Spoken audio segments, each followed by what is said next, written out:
A catastrophic landslide has trapped 9 workers at a gold mine containing Turkey's largest cyanide pool, sparking fear of environmental disaster. Responding to the mining disaster, Turkey's pro-Kurdish opposition DEM Party say that corporate negligence and government complicity have triggered a catastrophic environmental and labour crisis. A Kurdish journalist detained on the Iraqi Kurdistan border 113 days ago has been missing ever since, prompting legal action, as 5 other Kurdish reporters face charges in Turkey. And Turkey has signalled a shift in relations with Egypt after years of fractured ties, as Turkish President Erdoğan arrives in Cairo for talks with Egyptian President Sisi. Learn more with Media News.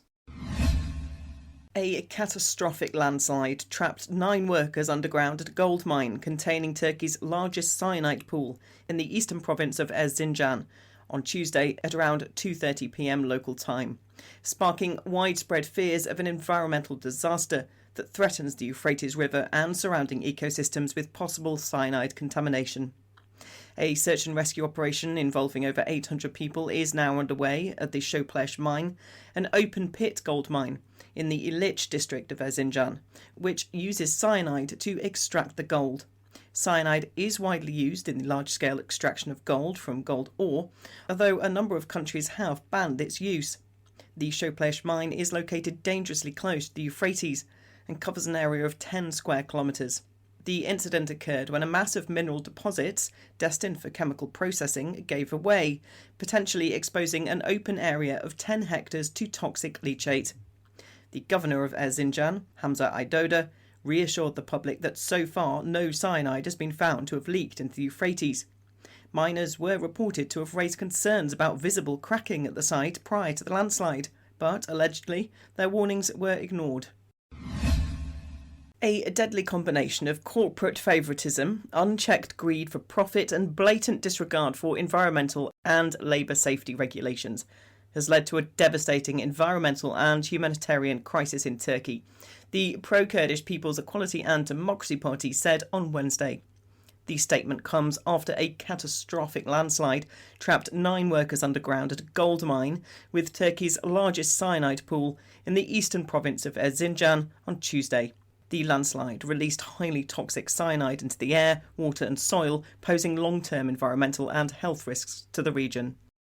After a previous cyanide spill incident in 2022, the then Minister of Environment and Urbanisation, Murat Kurum, had said that there was no risk to human health or the environment when answering a parliamentary question submitted by Huda Koya, a former Member of Parliament for the pro-Kurdish opposition.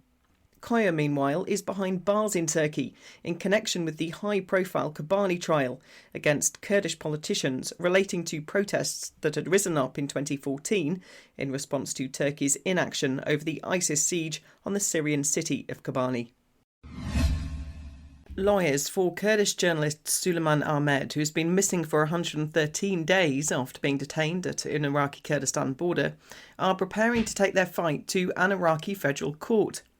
Ahmed was returning to Iraqi Kurdistan from his family home in northeastern Syria when he was arrested. 2 Hoc security forces confirmed his arrest in a statement 6 days later, but claimed it was unrelated to journalism. This was the only information provided so far. Across the border, 5 journalists arrested during raids in Turkey's western province of Izmir are similarly accused of being members of an illegal organisation, a charge that has placed a restriction decision on their files, limiting access to details of their case. The group, consisting of reporters from various media outlets and a press worker, had the chance to meet with their legal representatives on Wednesday. According to reports from their legal counsel, the conditions of their arrest were harsh, with descriptions of degrading treatment by the police, including forced postures and tight-neck grips causing physical discomfort. Turkish President Erdoğan arrived in Cairo on Wednesday to meet with Egyptian President Sisi after years of fractured ties between the two countries. Erdoğan's ferocious criticism of Sisi's administration, branding him a murderer and coup leader, had been a defining feature of the strained bilateral ties. However, the evolving geopolitical landscape and developments in the Middle East have prompted Erdoğan to recalibrate his stance. The visit is seen as a major achievement for Sisi, since Turkey was the only country that had not recognised the Egyptian government, which had come to power in a military coup. Turkey, which had fallen out with Saudi Arabia and the Gulf states supporting Sisi, was isolated from the developing energy equation in the eastern Mediterranean due to its frosty relations with Egypt, Israel and the Republic of Cyprus. Accompanied by a delegation of key ministers, Erdoğan's visit marks the first high-level engagement between Turkey and Egypt in over a decade. The meeting between the two leaders is expected to focus on a range of issues, including the crisis in Gaza, efforts to halt hostilities, and the expansion of bilateral trade and cooperation.